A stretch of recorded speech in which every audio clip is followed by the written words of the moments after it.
Olá a todos, seguindo em frente com as Melachot de Shabbat, a gente se encontra no capítulo 80 do Kitzur Shulchan Aruch, tratando sobre Melachot que são proibidas de serem feitas no Shabbat. Chegamos agora à 19ª Halachá, ainda falando de borer. Na continuação, a gente vai falar de tochen, de moer uma comida. 19ª Halachá, fala o Kitzur Shulchan Aruch, im nafal zvuv vechadome letoch hamachal ou amashke. O que acontece se caiu uma mosca ou se caiu alguma coisa que a pessoa não quer comer no prato dele? A pessoa estava tomando uma sopa, por exemplo, e caiu lá uma mosca entrou no copo. O que eu faço nessa situação? A priori, obviamente, eu não vou tomar essa bebida, nem comer essa sopa com a mosca, ou às vezes é uma palha, um galinho, alguma coisa que caiu. Em Sukkot, isso é muito comum, às vezes a pessoa está sentada comendo na sukkah, tomando uma sopa, e aí cai uma plantinha, por exemplo, dos chach. O que eu faço nessa situação? Tirar a planta é proibido pela melachá de borer. A gente falou que a melachá de borer é só permitido quando eu cumpro 3 condições. Quando eu tiro o bom do ruim com a mão para usar na mesma hora. Aqui que caiu uma plantinha ou tem alguma coisa na minha sopa que eu não quero. Às vezes, por exemplo, me serviram uma sopa e colocaram lá um legume que eu não quero comer. O que eu faço? Eu quero tirar esse legume. A priori eu estou tirando o ruim do bom. Eu não poderia fazer isso dessa forma. Então o que se faz? Fala o Kitzur Shulchan Aruch. Lo yasir et asvuv levado, ela yikach gam psat me'machal ou me'mashke ve'izrok imo. Fala o Kitzur Shulchan Aruch. A solução aqui é que a pessoa não tire somente aquela coisa ruim. Não tire somente a mosca, não tire somente o legume que ele não quer comer. Tirar isso junto com um pouco da comida.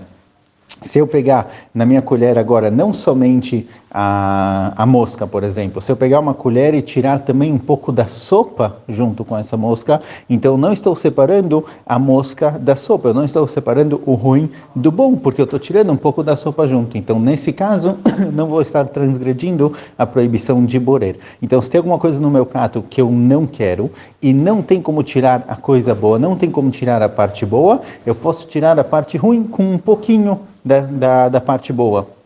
Então, se por exemplo, tem uma fruta que está um pouquinho estragada, eu quero tirar a parte estragada, a parte que amassou da maçã, por exemplo. Se eu tirar só a partezinha que está ruim, estou fazendo a melachá de borer, eu estou tirando a parte ruim da parte boa. Mas se eu tirar com um pouquinho da própria fruta também, um pedacinho maior, para incluir também aqui um pedaço da própria fruta, não estarei fazendo a melachá de borer e será permitido. 20ª Halachá, im tzarich laduch pilpelin o melech vekayotze bo latech letoch hamachal.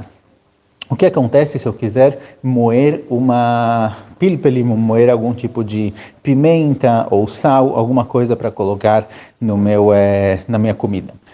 No Shabbat, uma das melachot que a gente encontra no Mishkan, que um dos trabalhos que tinham na época do Mishkan, no tabernáculo no deserto, que são as melachot proibidas, uma das melachot era moer. Por isso, no Shabbat é proibido moer pela Torá. Porém, todas as melachot de Shabbat, todas as proibições de Shabbat, caso eu faça isso de uma forma um pouco diferente, não fizer isso do jeito comum, e se torna uma proibição de Rabanan, uma proibição rabínica.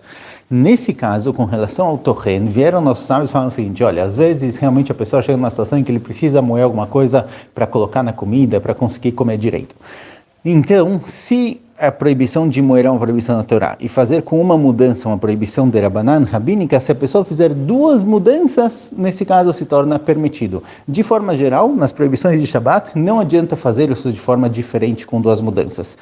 Especificamente com relação a melachá de tochen, esse trabalho de moer, nossos sábios falam que se a pessoa fizer 2 mudanças no modo de fazer, então se torna permitido. O que seriam 2 mudanças?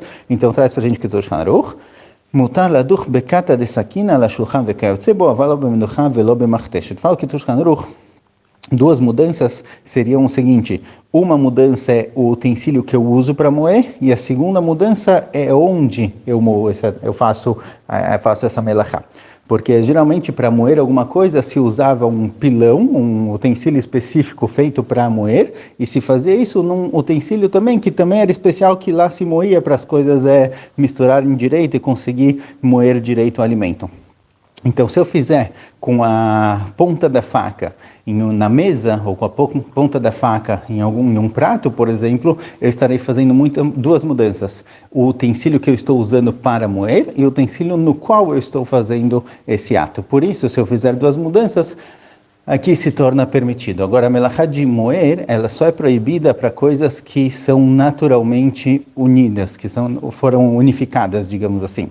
Então, se eu pego, por exemplo, se eu pegar aqui no caso que ele trouxe aqui, sal. Se eu pegar o sal e começar a amassar para ele ficar bem pequenininho, eu estou fazendo a melachá de moer. Mas se eu pegar um pão, o pão, como ele é feito? O pão, ele se pega o trigo, se moe o trigo, produz dele farinha, depois mistura com água e transforma ele em pão novamente.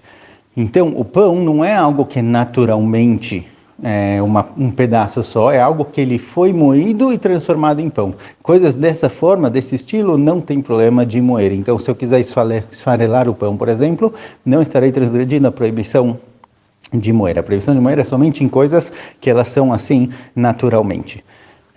O que acontece, por exemplo, se eu quiser agora amassar uma banana para uma criança? Na hora que eu amasso a banana, eu também estou, tipo, moendo. Eu estou fazendo como se estivesse moendo a banana, transformando ela em uma massa, em uma coisa que fica mais separada, e não em algo por si só. Então, aqui os poskim trazem que se a pessoa fizer um shinui, nesse caso não tem como fazer duas mudanças, então uma mudança seria suficiente. Se a pessoa fizer uma mudança, em vez de usar o garfo, que ele usa geralmente para fazer isso, fizer isso com uma colher, por exemplo, já é permitido. 21ª הלכה, אסור לחתוך בצלים או שאר ירקות, אלא דווקא סמוך לסעודה, וגם אז לא יחתכם דק מאוד. Essa alahá também é ligada a moer, só que ela é de um formato um pouquinho diferente. O que acontece se eu quiser cortar a minha salada? Eu quero preparar uma salada e eu preciso cortar cebola, preciso cortar pimentão ou qualquer tipo de legume que eu quero colocar na salada. Moer esses legumes, moer uma cebola não existe essa situação, mas existe algo muito parecido com isso, que é cortar em pedacinhos bem pequenininhos. Se eu corto uma cebola em pedaços muito, muito pequenos, que geralmente não são cortados dessa forma, eu estarei meio que moendo essa cebola. O processo de transformar algo grande inteiro em pedacinhos pequenos é o processo de moer. Por isso, escreve para a gente o Ketush Haruch, que se eu quiser preparar uma salada, eu posso cortar em pedacinhos, mas com duas condições, que eu faça pedacinhos um pouco maiores do que o normal e que seja próximo a seuda, para que o ato que eu estou fazendo de cortar essa cebola, de cortar esse legume, seja como parte da minha alimentação e não parte como preparação da comida ou qualquer tipo de trabalho feito com a comida para durar mais tempo. Então, se eu cortar esse alimento próximo a seudá e cortar pedacinhos um pouquinho maior do que o normal, não tem problema, não estarei fazendo a proibição de torren com relação a esses alimentos também.